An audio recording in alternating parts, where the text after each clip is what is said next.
Samahan si Chris Lorenzana, trainer at Chief Inspiration Officer ng Training Edge Incorporated sa isang oras na seminar sa radyo na magbibigay inspirasyon upang lalo pang mapaganda, mapasaya at mapaunlad ang ating buhay. Winner ka, Pinoy! Don't quit before your miracle. Makinig, makilahok at sumama sa talastasan dahil ang programang ito ay para sa iyo. So if you're lost and on your own, you can never surrender. Hindi ka naman talaga nag-iisa. Winner ka, Pinoy! If your path won't lead you home, you can never surrender. Winner ka, Pinoy! Kada araw ng linggo, alas 11 ng umaga hanggang alas 12 ng tanghali. Dito lamang sa DZXL 558.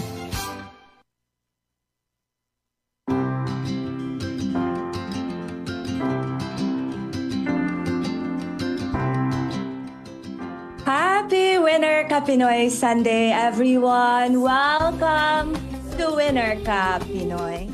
Red roses too, I watch them bloom for me and for you, and I think... September 14, 2025, dear friends! Napakabilis po talaga ng panahon. Nako, nasa bare months na tayo. Ayan, sana ay nasa maayos kayong kalagayan. Ikaw at ang iyong mga minamahal. Blessed day and the dark secret night, and I think to my... Ako mga kaibigan, pag-uusapan natin ngayong tanghali ay sana mabigyan tayo ng linaw no, sa mga nangyayari sa buhay natin at sa mga napapanood din natin nang mabawasan yung ating stress at nang makapili din tayo ng tama para sa ating sarili. Also on the faces of people going by, I see friends shaking hands, saying, how do you do? They're really saying, I love you.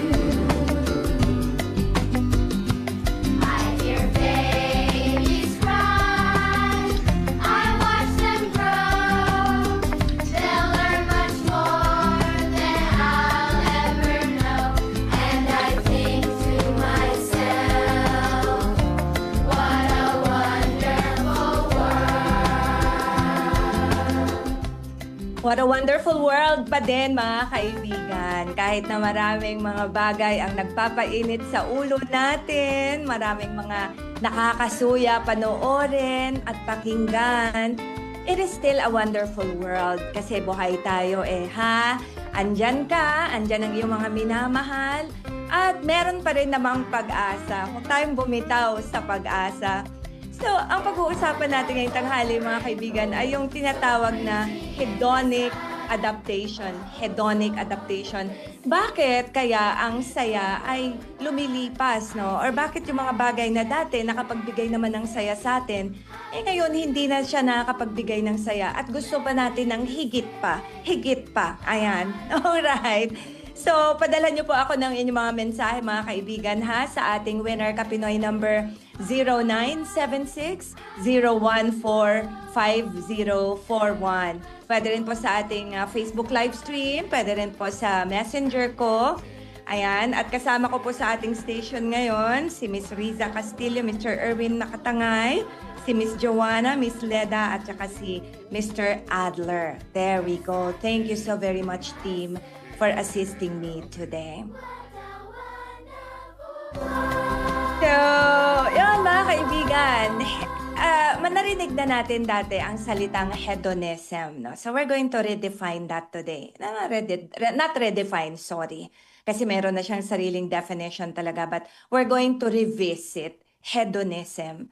Di ko alam kung ang Filipino ba ng hedonism ay hedonismo ba? Pero anyway, papaliwanag natin yan para hindi natin siya makalimutan. Meron tinatawag na philosophy or mindset na don't worry, be happy, di ba? Parang may kanta na ganon.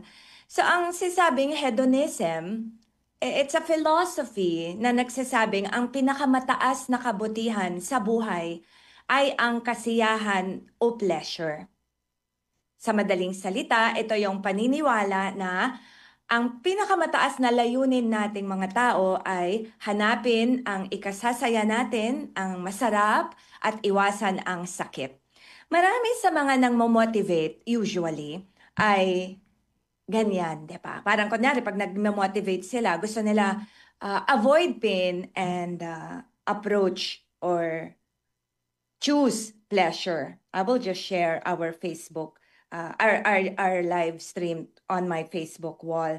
At para makita ko rin kung sino ang mga kasama natin ngayon on air. Salamat sa inyo na mga nanonood. Ayan, let me just, pasensya na po kasi mahirap talaga ang hindi digitally adept. Kagaya ng ating mga, alam nyo na, mga kabataan natin ngayon na they're so amazing when it comes to technology. Ayan, at dahil ako lamang dito ngayon, there we go! Hello, Mr. Angelo Redaha, maulang Sunday. Oo nga eh. At magandang tanghalian, Radyo Man, Ate Chris Lorenzana. 102 days before Christmas from Malolos, Bulacan. Hey, thank you so very much at maraming salamat po sa inyong lahat na sumusubaybay palagi sa DZXL, RMN, DZXL 558. We're celebrating our 73rd anniversary. Tapos na po, but you know, we're on our 74th year. Okay. So, pinili ko po talaga tong topic na to dahil alam nyo naman po, diba, talagang sobrang dami nating mga pinapanood na hearings, na mga balita na parang hindi ko alam yung tamang salita, no? Pero tama I agree with Mayor Vico Soto. Gawin nating kadiri. Gawin nating kadiri ang corruption. Gawin nating kadiri yung pananamantala ng mga taong nasa posisyon para sabwatan, para pagnakawan tayo. Nagigigil ako, naiiyak ako when I think about it talaga. Pero yan yung yan yung reality natin ngayon. Pero labanan natin. Huwag nating, gawin natin siyang kadiri. Huwag nating isupport, diba? Kung may alam tayo, magsalita tayo. At nandito rin ako ngayon mga kaibigan para magsabi rin ng aking piece, diba? Although, syempre, Winner ka Pinoy, ito yung platform natin. So, ipaliwanag natin, bakit may mga ganun? Kasi maraming mga taong ganun nasisabi, bakit may mga taong ganun, mga ganid, mga kasuklam-suklam na ginagawa nila, ganyan, no? So, anyway, mga sakim sila. Okay. Ang hedonism, yung filosofiya na ang pinakamahalaga sa isang tao ay yung pleasure or iwasan ang pain, ganyan. Nagsimula pa ito noon, matagal na panahon na. In fact, yung salitang hedonism, H-E-D-O-N-I-S-M, ay galing sa Greek word na hedoni, na ang ibig sabihin ay pleasure or delight. Mapapansin natin mga kaibigan, kahit sa mga advertisements, lagi, kahit ng mga produkto nga, pinapangalan sa ganyan, diba? Delight, ganyan, no? So, parang laging ang advertisement sa atin, yung pang-akit sa atin ay sasaya ka dito, masarap dito. So, nung unang panahon pa lang ay pinag-uusapan na ang tungkol dito. In fact, 400 years bago ipinanganak si Kristo, that was 400 years BC, before Christ. Si Aristippus of Cyrene, ang tinuro niya ay ang pinakamahalaga daw sa buhay ay physical pleasures. Para sa kanya, kung masarap ang pagkain, kainin agad. Kung may alak, inumin agad. Kung may lambing, yakapin agad. Kung may pagkakataong mag-relax, gawin agad. Basta't nagbibigay ng sarap sa katawan, physical pleasure, sulitin habang nandyan. Live for the moment. Siya yung parang, kung sa equivalent sa panahon natin ngayon ay YOLO, you only live once, diba? So, yun ang kanyang itinuturo. Yun ang philosophy niya. Kaya nga, hindi po lahat ng philosophy ay tama. Kailangan aralin din natin. Tama ba tong philosophy na to? Kailangan ko ba tong gawin din? Yan. Pero dumating si Epicurus. Ano kayang tamang pronunciation ng pangalan niya? Epicurus, sabihin na lang natin. After a few decades. At iba naman ang pananaw niya. Sabi niya, yes, mahalaga ang pleasure, mahalaga ang saya, mahalaga ang, alam niyo na, delightful experiences, yung sarap. Pero hindi yon hindi dapat siya sobrang indulgence. Diba? Kasi, totoo naman, lagi natin sinasabi sa Winner ka Pinoyan, mga kaibigan, diba, na hindi lahat ng nagbibigay ng sarap ay makakabuti sa huli. So, hindi pwede ang puro pleasure. Hindi pwede ang 40 na sasakyan na sobrang isang buong, kasi hindi siya posible, di ba? Parang hindi posible. In an honest transaction in your entire lifetime, siguro na makakabili ka ng ganon. Parang, it's just not possible, di ba? It's just not possible at the age of those who own it. So yung sobra-sobra talaga, kunyari, sobra-sobrang pagkain natin ng matataba, magdadala talaga ng sakit. Sobra-sobrang masasarap ay talagang pwede rin magdulot ng stress. Oo, ngayon, nasistress yung mga tao na nandun sa ganong kalagayan, di ba? At tama ulit si Mayor Vico Soto. Ay, Vico Soto. Tama. Ano ba ako? Tama ulit siya na, what's with me today? So, tama pa rin siya na gawin nating kadiri. Gawin nating kadiri ang corruption. Gawin nating kadiri ang panloloko sa ating mga kababayan. Kakwento po ako mga kaibigan na nung yung uncle ko ay nasa Department of National Defense, not once na nagsabi ako sa kanya na, Uncle, baka naman pwede mo akong i-refer. He can prove it, his staff can prove it because I did not do it.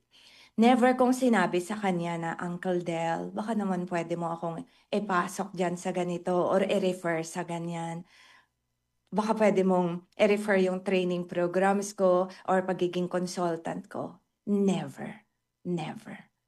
May mga tao na lumapit sa akin at nagsabi, Chris, ipakilala mo naman kami sa uncle mo. Meron lang kaming gustong transaction na gustong i-discuss. Sabi ko, no, I'm sorry.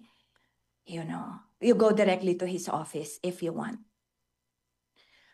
Yung isang beses na humingi ako ng tulong sa kanya was hindi para sa akin, kundi para sa ibang tao. Yun yung during the quarantine period na merong isa na dadating mula abroad at kailangan siyang i-quarantine for 14 days. Yung tatay niya naka-freeze, hindi mailibing dahil iniintay siya. That was the time that I asked my uncle for help. Baka naman pwedeng tulungan para hindi na siya ma-quarantine for 14 days. Para mapuntahan niya na ang tatay niya who's frozen para mailibing na. That was the only time I asked for help and it was not for me. Kaya masakit sa damdamin ko na mapanood at makita na kalikwaliwa kanan-kanan na parang mahita na, parang niloloko tayo, di ba? Na I'm so excited para dun sa lalabas na result ng mga hearings na to kung ano ba talaga, saan ba talaga nag-ugat yan? Kasi hindi naman pwedeng walang collusion or walang collusion meaning walang sabuatan, di ba? I'm sure hindi naman pwedeng ma-release yung check-in ninyo, di ba? Kapag walang nag-approve ng completion sa loob. Nagbigay ako ng training one time, speaking engagement, sa isang government agency.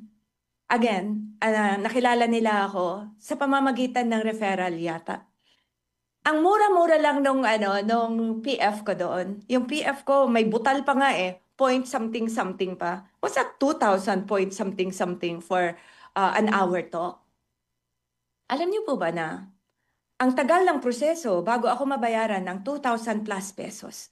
Kailangan ko mag-submit ng ganito, kailangan tapos na yung talk ko, kailangan cheque siya, naka-address sa akin. 2,000 plus lang yun, pero sobrang hirap ng proseso para lang mabayaran ng government. So anyway, yun lang po ang aking rant dyan, na parang ang feeling ko. Pag sumobra naman ang hedonism talaga, nagiging greed siya talaga. It's greed. It's too much. It's kasakiman na talaga siya. Kaya mas gusto ko yung philosophy ni Epicurus na ang pinakamataas na uri ng pleasure ay ang simpleng pamumuhay. Hindi naman natin sinasabi na ang simpleng pamumuhay ay asin at mantika na lamang, toyo at mantika, di ba? Hindi. Simpleng pamumuhay, yung kontento tayo sa kung ano yung meron tayo, yung may katahimikan tayo, yung walang labis na paghahangad. Di ba mga kaibigan? So bahaginan niyo po ako nang hindi lang ako dito ang nasistress sa aking topic today. So ang sinasabi ni Epicurus ay happiness is found in wisdom, karunungan. Masaya ako na lumabas na ang mga, although hindi pa lahat, I'm sure, pero nagsimula na totoo yung episode natin, mga kaibigan, di ba? Na may karma talaga. May karma talaga. Kaya, kayo dyan na parang nagagalit, high blood, na huwag na, take a deep breath. Take a deep breath. Ako, itinigil ko na muna ang panonood kasi nasistress na ako, tumataas ang BP ko. Pero sabi ko, may karma naman. May karma. Diba? Kung ano ang itinanim, siya ang aanihin. Kung ano ang mga kinuha sa panloloko, dadating yung panahon na isusuko mo rin yan. Or hindi kaya, mapapahiya ka. Reputasyon mo, kahihiyan mo ang kapalit. Diba? Or pwedeng kahihiyan ng mga anak mo. Naisip ko nga, ano kaya ang pakaramdam ng mga anak, ng mga tinatawag na nepo babies? Ano kaya ang pakaramdam nila, no? I don't know. Kung ako siguro ang nasa kalagayan nila, parang ako na ang magsasabi at mangunguna na, soli natin to. Or I would go back to a simpler life. Or itatatwa ko yung ganong pamumuhay because, again, diba? We choose better. So ikaw, kaibigan, saan style ka ba mas nahuhulog ngayon sa... Sabi ni Aristippus na enjoy agad. Kung ano ang nandyan, sige na. Live for the moment. What matters is pleasure. Seek pleasure. Or mas gustuhin mo ba ang sinabi ni Epicurus na mas pahalagahan dapat natin ang ating long-term peace. Long-term peace. Kasi yung kay Aristippus, short-term thrill lang yun eh. Short-term happiness lang, di ba? Ito yung mga bagay na enjoyin mo siya ngayon, pero hindi for long, di ba no? Hindi for long. Kaya nga sabi nila, parang treadmill yan eh.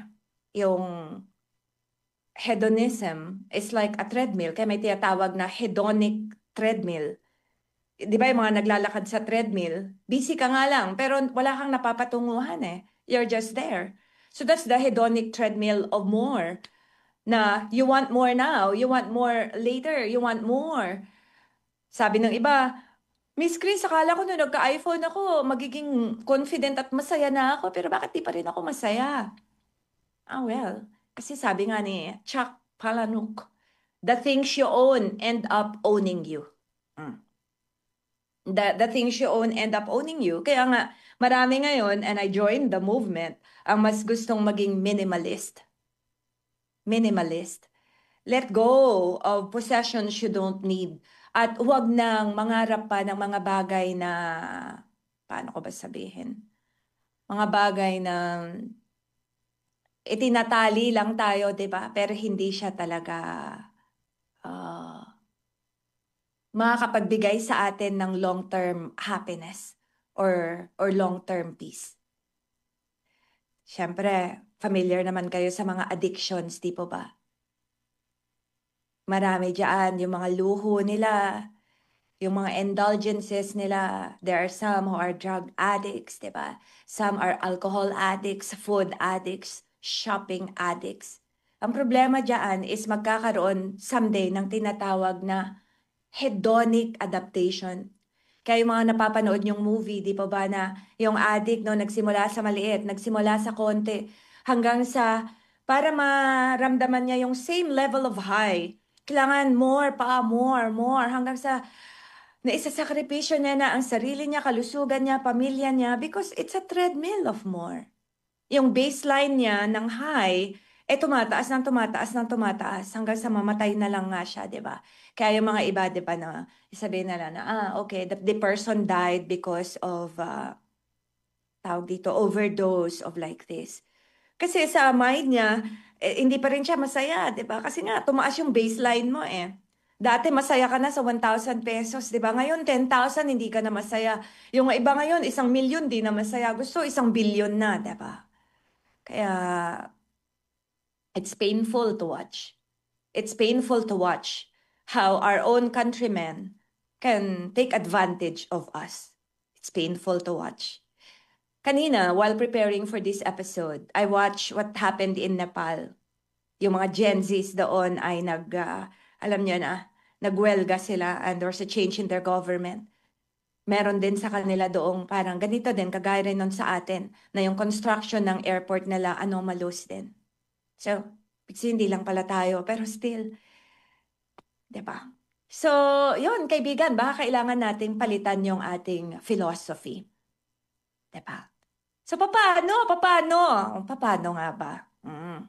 Ngayong alam mo na merong tinatawag na hedonic adaptation, meaning na ito yung natural tendency natin na masanay sa pleasure. Kaya yung mga anak natin, yung mga bata, kahit yung pamangkin ko, "Hi, Ikob!" Kahit na yung pamangkin ko, nagme-message na yung mamang namin sa amin na wag na siyang regaluhan ng toys. Kasi yung mga toys niya sa sobrang dami, ni hindi niya na pinapansin, hindi niya na nilalaro. Pati mga bata, they have hedonic adaptation. Masasanay ka eh. Oh, it's too much. I have a lot of this. Ayoko na niyan. I want more. Look at this stuff. Isn't it neat? Wouldn't you think my collection complete? Wouldn't you think I'm the girl who has everything? Yes, the girl who has everything, pero you want more. Sabi nga sa kanta, di ba? I want more. Kaya nakakahiya yung mga nepo babies who are displaying their beautiful clothing, their beautiful jewelry, their whatever, the beautiful upscale lifestyle, di ba? Nakakahiya. Tama si Mayor Vico Soto, gawin nating kadiri yung mga yan. Dapat hindi natin nila-like, hina-heart, dapat hindi natin ina-admire. Nakakahiya. Gawin natin siyang kadiri talaga. Huwag nating kasanayan na ganyan naman lagi sa Pilipinas. Wala naman mangyayari. Well, wala talagang mangyayari if we don't do anything, di po ba? Anong Pilipinas ang ipapamana natin sa ating mga anak if we don't do anything now? So yun ang hedonic adaptation. Ito yung tendency nating masanay. Nasanay sa milyon. Ayoko na ng milyon. Gusto ko na ng bilyon. Nasanay sa isang magandang luxury vehicle. Ay, ayoko niyan. Gusto ko isa pa. Gusto ko isa pa. Maraming models. Gusto ko pa nun. Tapos ngayon, sasabihin nyo na, lahat ng kawawa naman kami. Protect us. Sabi ni Dan Gilbert, we are remarkably good at getting used to things, both the good and the bad. Okay naman yung resilience nating mga Pilipino. Mahusay naman tayong umahon, di ba? Yung mga kababayan nating taon-taon na binabaha, na nagtataka siguro, bakit ano nangyayari sa lugar namin? Ba't di ba kami nakikita? Tapos ngayon nalaman na natin ng sagot, di ba? May budget po kaya lang hindi pala ginamit para sa inyo, di ba? Ginamit para sa luxurious lifestyle ng ating mga ng ibang contractors. So, hedonic adaptation. Yung word na adaptation, adapt, A-D-A-P-T, yung masanay ka. Parang pag sinabi na, ang hirap ng buhay, mag-a-adapt ka talaga, diba? So, we're remarkably good at getting used to things, both the good and the bad. Ang problema lang, pag nasanay naman tayo dun sa bad na, wala namang mangyayari dyan, hayaan nyo na lang, sige. Well, ito talaga ang ipapamana natin sa ating next generation. Yung mga iba, kahit sa sarili kong bayan, sa sarili kong minamahal na Mindanao, marami rin ako nababalitaan na ganun. Yung mga lugar namin, ng ibang lugar, hindi man lang nag-improve. Pero yung bahay ng mayor, lumaki. Bakit? Diba? Bakit? Why? Why? Ba't di natin ginagawang kadiri yun? Ba't natin tinatanggap? So, hedonic adaptation is something is good in your life, pero you're not contented You want more. Na-promote ka, you want more. Okay lang yon. For as long as hindi kapalit nun yung kalusugan mo at oras sa pamilya mo. I'd like to thank lahat ng mga umattend ng aking webinar na Green Zone Motivation. Thank you so much sa 14 companies that supported my webinar. Maraming salamat po. Green Zone Motivation. Sana kayo na mga nakikinig na may mga kumpanya, approach me. Let me know if you want us to bring this philosophy, this practice, this mindset in your company para pwede nating pagsabayin ang achievement at self-care. Pwede nating pagsabayin ang high performance and well-being, di ba? So, okay. Hedonic adaptation na may bago kang kotse. Una, sobrang saya mo, pero eventually nasanay ka. You want again something else. So sad. So yun, kaibigan, yung treadmill of more. The treadmill of more.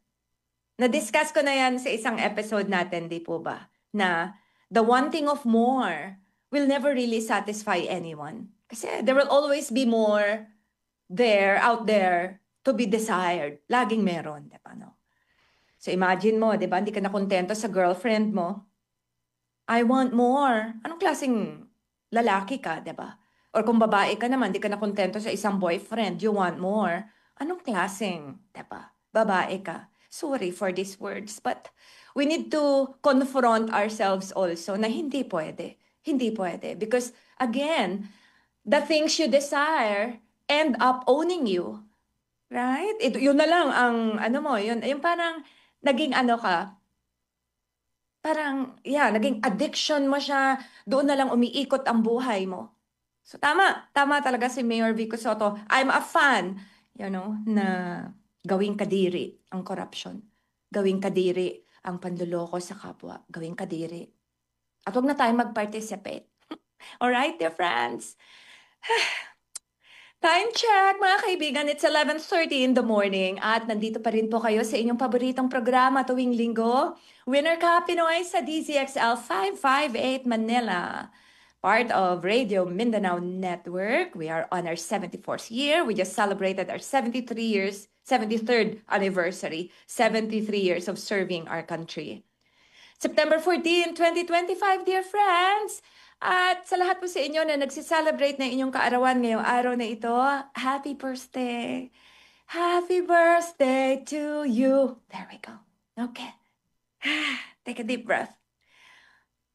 Hindi po pwedeng hindi magsalita, Marami sa ating mga kababayan, nagpupuyos ang damdamin talaga. Dahil sa nangyayari sa ating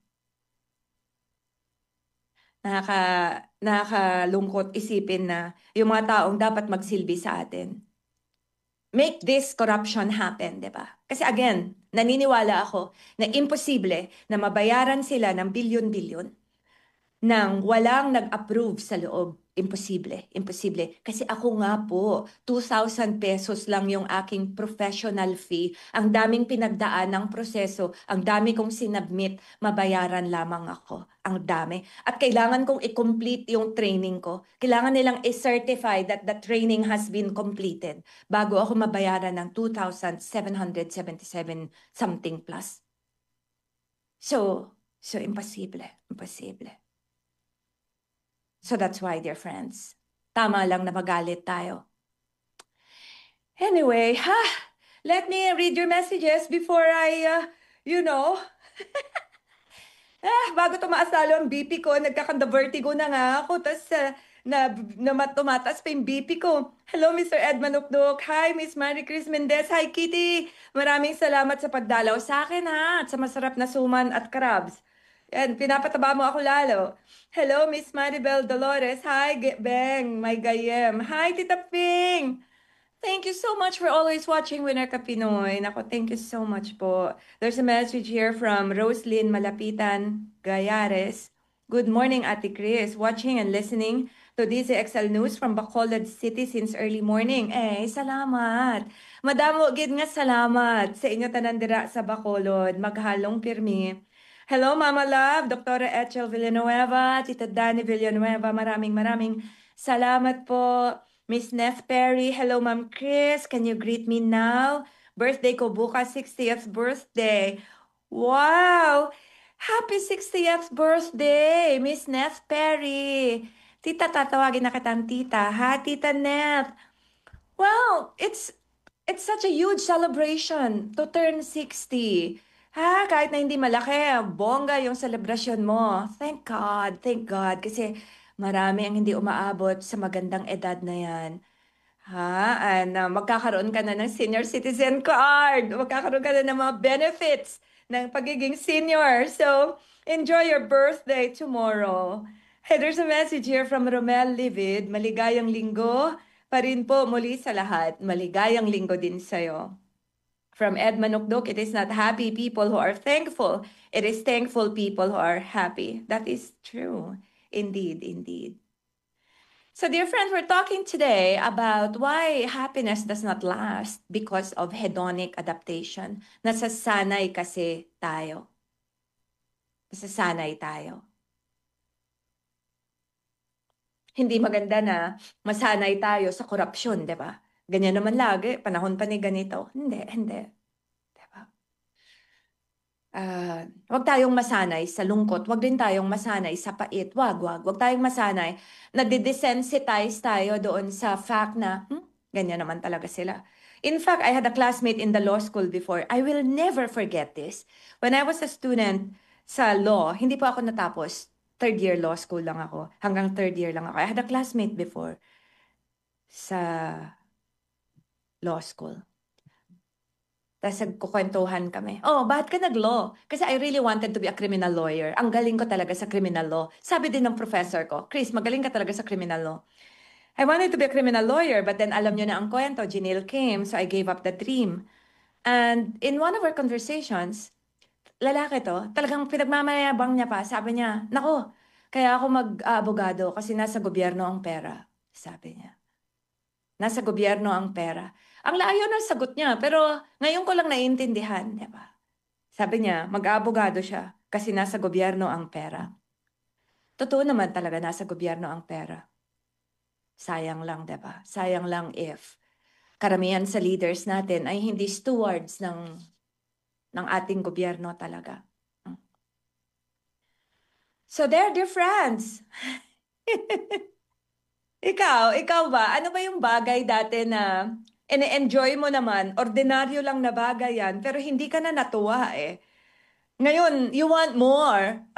Noong unang panahon, I know this because I was born in the farm. Hello sa inyo, dira tanan nga ara sa uma. Wow, salamat gid sa pagpamati, pirmi. Pasensya na kung hindi ko kayo laging nababati. Alam nyo naman, kuripot ako sa airtime. Anyway, noong unang panahon, ugot. There we go. Hindi ko na naman maalala ang Tagalog ng ugot. Ito yung mga gulay, di ba, na, kunyari, kangkong. Yan, noong unang panahon naman, kangkong, boil mo lang yan, tapos may konting bagoong, konting kamatis, and that's food. Ngayon, syempre, hindi na. In fact, social na ang kangkong, di ba?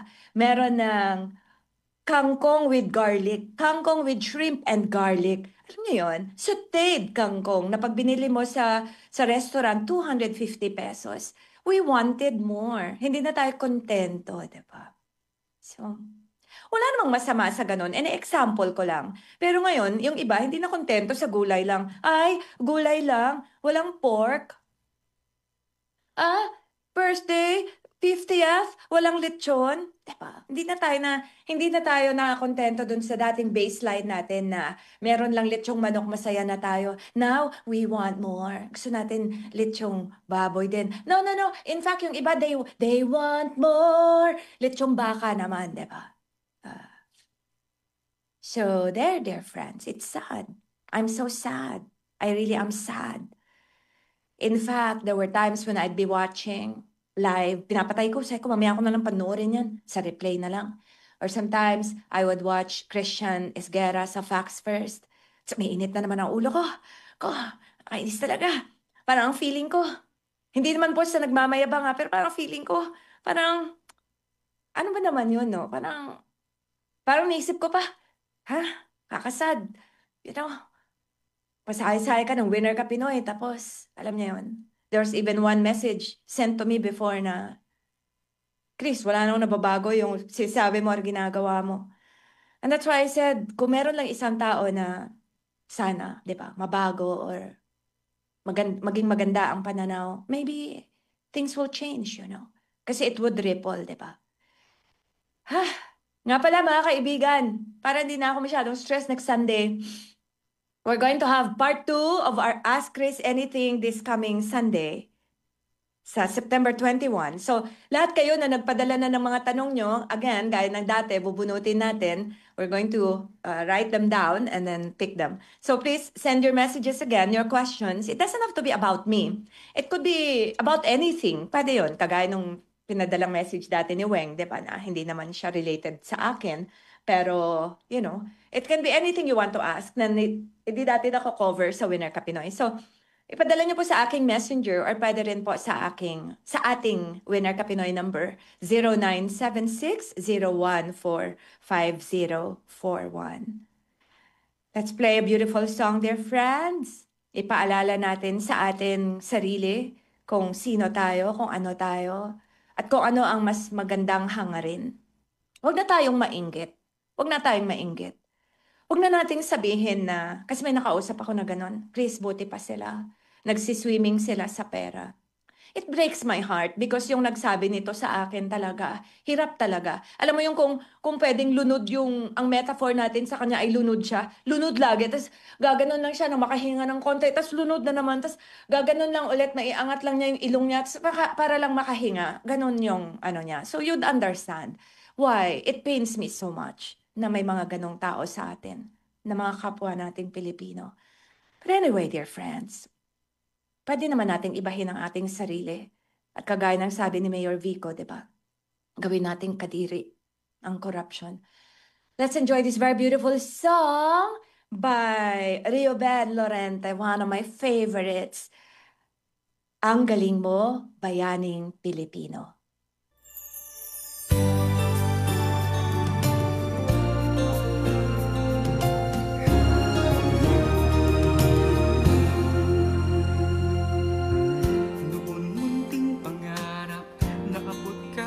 Mahirap sa pagsisikap ang karangal ay natanggap. Ang king katalinuhan, linis ng kalooban, naging puhunan tungo sa kaunlaran. Ang galing-galing bayaning Pilipino, handang lumaban sa hamon ng mundo.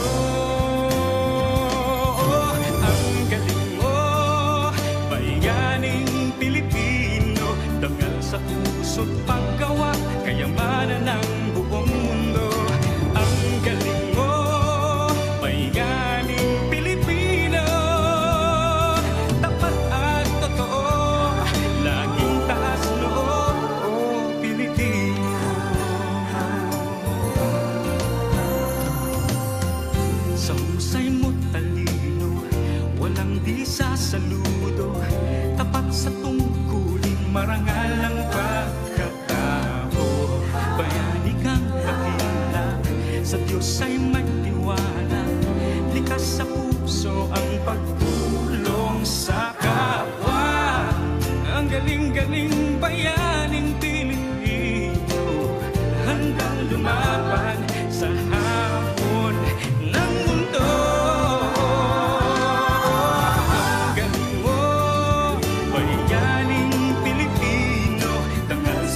Sa paggawa, kayamanan ng buong mundo.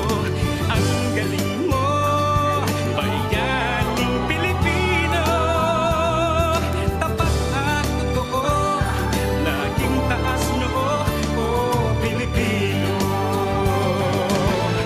Buong bansa'y nagdiriwang, pagkat pag-asa nito'y nasa iyo.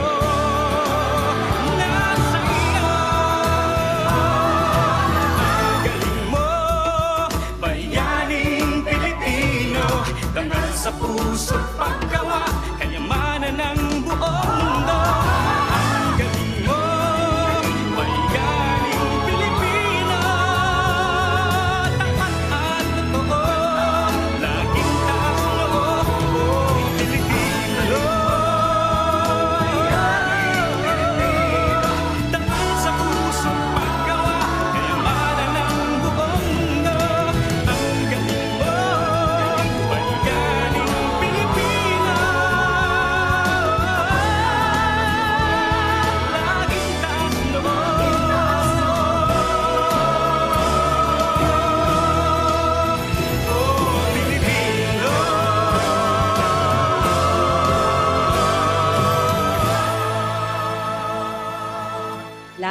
yung taas noo ang Pilipino, kaibigan. So this is the song, Ang Galing Mo, Bayaning Pilipino. One of the top 10 finalists of Himig Handog sa Bayaning Pilipino. Ay, kung isipin nyo, parang kung magpo-focus lang tayo sa nangyayari sa ating kapaligiran, parang ayaw na nating makinig sa kanta na to, di ba? Parang, pero ang sana, i-awaken natin, gisingin natin sa ating sarili. Yung karangalan na gusto natin, sana meron yung iba. Sabi nga sa kanta, di ba? Sa pagsisikap ang karangalay natanggap. Angking katalinuhan, linis ng kalooban, naging puhunan tungo sa kaunlaran. Linis ng kalooban, linis ng kalooban. Ang galing-galing, bayaning Pilipino. So yun kaibigan, sana ay tulungan natin ang ating bayan na dumalik doon sa, wag sa skepticism na, hiring-hiring lang yung mga yan ngayon, maya-maya makakalimutan na naman yan. Pag meron na namang bagong balita, I'm sure hindi na naman. Huwag tayong maging skeptics, wag. Sipin natin na may mga matitino pa rin tayong mga leaders who would protect us. Hello, Miss Remy Abogadil. Good morning to you as well, my dear. Ayan, alright. Natutuwa ako, nababasa ko lahat yung mga messages ngayon Hihi.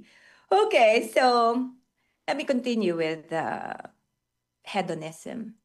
Now, is it too bad to be a hedonist? Hindi kaibigan, kasi nga nature nga natin yun eh. Nature natin to seek pleasure and to avoid pain. Nature natin yan. Wag lang nating sobrahan, di ba? Wag lang labis. Wag lang, it's okay to accumulate. Yes, ako din, I have accumulations. 1, I have 2, I have 3, 4, 5. I think I have 5 paintings in the house. They give me joy. They make me so happy. Pero beyond that, hindi siya endless accumulation, di ba? Hindi. It's okay to accumulate, pero it's okay to protect your joy, yes. Pero not at the expense of your health. Kaya yung mga iba, di ba? Junk food. Siyempre magkakasakit ka talaga. Dadating yung araw, sisingilin ka, tataas yung BP mo, or magkakaroon ka ng sakit sa kidney. Ganun talaga. Sabi nga natin sa law of karma, walang itinanim na hindi aanihin. Hindi ka pwedeng magtanim ng mangga, tas apple ang harvest mo, diba? So, we are hedonistic by nature, yes. I-check lang natin na wag lang too much. At be aware na lahat tayo ay pwedeng we can fall prey, pwede tayong mabiktima ng more. Katatapos na naman ulit ng 9/9 sale. Buti na lang di ako nag-participate. So, ang point natin dyan is that, sale, ang daming ito. Mura lang, free delivery. The treadmill of more. Next month, 10/10, meron na naman ulit, 11/11. Yung mga iba, di pa minsan dumadating yung kanilang 13th month pay, naubos na nila, nagastos na. Hedonic treadmill. Kahit anong makuha natin, babalik at babalik yung ating baseline doon sa, ayoko na nito, nagsawa na ako. More. I want another high, parang ganyan. So, yun, dear friends. The things you own end up owning you. That's the problem. Kaya, yun ang mahal na singil ng hedonism. Kaya, mas maganda na i-check natin na yes, I seek pleasure, yes, pero I put myself in check. Check ko rin yung sarili ko. So, dear friends, in the last 10 minutes of our program, let's break free. Pag-usapan natin, I want to break free. Okay, sige na Chris, para wala yung high blood mo sa mga nakakadiri na yan. Okay, let's break free. So paano ba natin iiwasan yung tinatawag na hedonic trap? This hedonic treadmill of wanting more. How do we break free? Kasi nga, hindi natin siya maiiwasan completely, pero pwede nating baguhin yung ating mindset. Like for example, di ba? Pwede na birthday naman mo, Miss Nef, Perry, tomorrow. O kumain ka. Birthday mo naman eh. Pero hindi siya pwedeng araw-araw, parang birthday mo, 'di ba? Na lechong paksiw lagi or ano matataba lagi, right? You just have to be aware na, okay, I want to enjoy this now. Savor the moment. Savor the moment. Savor it. Huwag laging nagmamadali na hindi ka pa nga tapos dito, oh. Hindi mo pa nga tapos yung, may mga, parang bata, di ba? Okay lang yung mga bata. Kasi mga bata they don't know better. Nyari, hindi pa nga nila natatapos kainin yung nasa plato nila dahil masarap, tumitingin na sila ulit doon saan pa sila pwedeng kumuha pa. Hanggang sa busog na nila and they end up not finishing their food because they want more. So, learn to savor the moment. Learn to savor the now.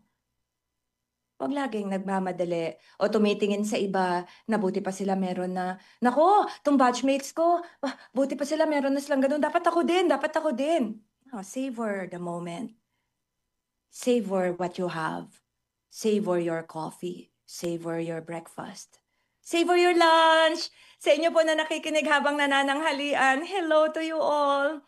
Savor. Lasapin. Namnamin yung ngayon, yung andyan. Savor your good health because you might not always have it. I know of some people na they used to be very healthy tapos ngayon they're struggling with a severe diagnosis. Savor your child's laughter, your child's growth. Savor your youth. Savor. If you don't, ang mangyayari niyan is, wala ka sa ngayon kasi nag-iisip ka, paano ko pa ba papaunlarin ang sarili ko? Iisa pa lang ang bahay ko, dapat maging 2 to. Naku, iisa pa lang yung taxi ko, dapat maging 5 to. If we do that, then we are already on the hedonic treadmill. Natrap na tayo doon sa, I want more. Diba? I want more. So yun, kaibigan. Kaya ba yan natin? Siyempre kaya. Gustuhin lang natin talaga. Yeah. Kaya tayo mga magulang, wag din natin sabihin sa mga anak natin na, anak, ito yung kurso na kunin mo kasi dito may pera. Naku, sobrang pag ini-invite ako ng mga schools na magbigay ng mga career talk sa mga estudyante nila, lagi sinasabi, pursue what you desire to be, what you want to be. Pursue it. Huwag mong pilitin ang sarili mo na maging accountant kung sobrang hina mo sa math, kagaya ko. Kagaya ko na dinrap ko yung MBA ko dahil lang sa hina ko sa math. Hindi talaga kaya ng utak ko ang mathematics and any mathematical analysis and hindi talaga. So nag-drop ako, give it up. 'Di ba? Kung ang gusto mo ay magluto, be a chef, go for it. Pag ang dahilan ay hindi kaya ng mga magulang ko, then do something now as a stepping stone para doon, di ba? Yeah. Savor the moment. Huwag laging nagmamadali. Huwag laging tumitingin sa ano na next. Hindi mo pa nga na-enjoy yung accomplishment mo ngayon Nagtatanong ka na, what's next? Diba? So, break free from the hedonic trap. Kung wala ka namang ganong karaming pera, 'di ba? Nangungutang ka na, naka-charge lahat sa credit card mo. Wag na. Wag mo nang gamitin yung credit card mo. Deactivate mo na yung mga, alam mo na, online shopping mo. Para hindi ka ma-tempt. Kasi babayaran mo din naman yan. Walang libre. Wala talaga, 'di ba? Na kahit yung mga iba sasabihin sa'yo na, this is free, pero bumili ka muna ng 2,500 pesos worth. Diba? So, hindi rin siya libre, diba? Kala lang natin libre. So, wala talagang libre. So, how do we break free? Number 1, savor the moment. Enjoy the now. Be here. Huwag ka masyadong matrap doon sa gusto mo in the future na baka nga hindi pwedeng mangyari. So, that's 1. Number 2, pursue growth, not just pleasure. Kasi nakaka-bore naman kung puro sarap, di ba? Kung puro pleasure, nakaka-bore naman ang ganung buhay. Di ba? Hindi ka ba nasasaad na, hindi ka ba nalulungkot na ang buhay mo nakaikot lamang doon sa YOLO mo? You only live once. I only live once. Nakaikot lang ang buhay mo sa FOMO mo, sa fear of missing out, di ba? Pursue growth. Pursue learning, not just pleasure. Pursue building your character. Para maiba ka sa mga napapanood mo, di ba? Para wag mong isiping, dapat pala pag ano ko, sa gobyerno din ako kasi malaki pera doon. No, no, no. Wag na. They are negative, they're anti-models. Hindi sila dapat tularan. So pursue growth. Pursue growth na anchored sa peace of mind, sa anchored in contentment. Yeah.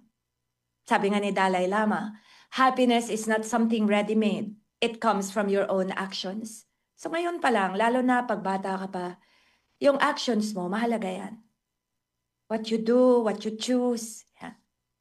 Meron akong coachee dati na ang balisa-balisa niya. Ang galing ko na mag-Tagalog today, ah. Masyado siyang worried kasi 25 na daw siya, wala pa siyang nararating. Sabi ko, my goodness. Sa tingin mo ba sa sarili mong yan, wala ka pang nararating? In fact, yung 25 years old accomplishment mo, maraming 50, 60 years old, hindi pa nila naaabot ang 1/2 niyan. Imagine that, ha? Yung baseline niya ng success, sobrang taas na. So stress na stress siya. Wala pa daw siya naaabot. Nababurn out na siya. Ay, kaya pursue growth, not just pleasure. Or pursue growth that gives you pleasure. But you keep yourself in check. Right, dear friends? Para makita mo na ang kasiyahan mo, your joy, is not just in what you own. It's not just on how high you become or how far you get, di ba? Oh, kundi who you are, how you live. Balikan natin yan mga kaibigan, ha? Batiin ko lang yung anak ni Remy Abogadil na si Kimberly Cubid. Hi, Kim! Siguro malaki ka na, no? Ayan, ha? Grow up to be healthy and well. Alright, nako. Thank you so much, Remy, sa pakikinig sa Winner Ka Pinoy. Let's check our messages just in case pala. Just in case, maubusan na naman tayo ng oras. Hello to Tita Karina Lapitan. Hello, Chris. A blessed Sunday to you as I listen to your program. Nag-iinit din ang puso at damdamin ko sa dinidiscuss mo. Sorry po. Thank you. It was intelligently explained and said. Have a pleasant Sunday. Ugot is talbos in Tagalog. Thank you, Tita. Talbos gaya mo. Talbos. Ayan. Okay. All right. Hey, thank you so much, Colonel Clark Avellera, for listening today. Enjoy your many visitors. Ayan, and get well very soon. Okay, thank you so much for listening. Let me see if we have other messages para po mabasa ko lahat. Aha, may mga nagpapadala na ng questions for our Ask Chris Anything, so hindi ko muna babasahin. Ayan, let me see down. There is a message here from Mr. June Mendoza. Hello, Ma'am Chris, nga nagpintas kan nagsing pati niyan. Aya po. Thank you po. Ang salitang Ilocanong ugot ay talbos sa wikang Tagalog. Okay. Kurakot sila ng kurakot. Sabi naman sa Bible na hindi raw nila yan maisasama sa kabilang buhay. That is so true. That is so true. Hindi naman talaga nila maisasama yan sa kabilang buhay, di ba? At saka, what honor? Kung ang sasabihin nila is, they're doing it for their children and their children's children. What honor? Ano naman ang dangal nun na yung ipinamana mo sa anak mo, ninakaw mo, di ba? I am really so unhappy, dear friends. I am so unhappy I'm so unhappy, especially if yung mga theories ngayon na lumulutang mapatunayang totoo talaga na kung sino man ang mga kasabwat sa loob ng ating government. I'm so unhappy.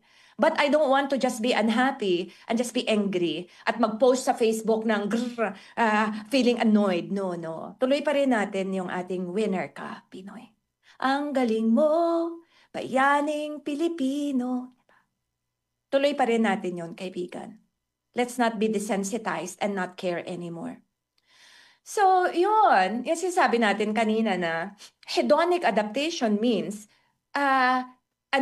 tumataas yung baseline of happiness mo eh. Dati, kontento ka sa isa, tapos ayaw mo ng isa, dalawa, nung may dalawa ka na, ayaw mo ng dalawa, gusto mo 5, gusto mo 10. So, tumataas yung baseline mo. Now that you are aware that there is what you call an adaptation, be aware na, never pala talaga ako makukontento until I die. Kahit anong paghahabol ko sa bago or marangya or maganda, I will never be able to learn all the things I want to learn in my entire lifetime. Tanggap ko na yun. Tanggap ko na. So, yun, kaibigan. Oh, time to say goodbye already. And of course, gratitude. Gratitude. Pag yung ating pagnanasa ng more, yung ating pagnanasa ng pleasure replaces gratitude, wala na talaga. Then we will always be in that treadmill. Naku mga kaibigan, maraming salamat po sa pagsama ninyo sa akin ng isang buong oras. Talaga naman po, I'm so grateful. Thank you so much, Sir Erwin, Miss Riza, Miss Joanna, Miss Leda, Sir Adler. Maraming salamat mga kaibigan. Samahan niyo ako next Sunday for Ask Chris Anything. Sikapin natin maging isang tunay na Pilipino sa isip, sa salita at sa gawa. At kung kakalimutan kaibigan ha, winner ka, Pinoy. Sumainyo ang isa na namang makabuluhang palatuntunan sa radyo. Winner ka, Pinoy! Muling umantabay sa parehong oras, alas 11 ng umaga hanggang alas 12 ng tanghali. Dito lamang sa DZXL 558. Winner ka, Pinoy!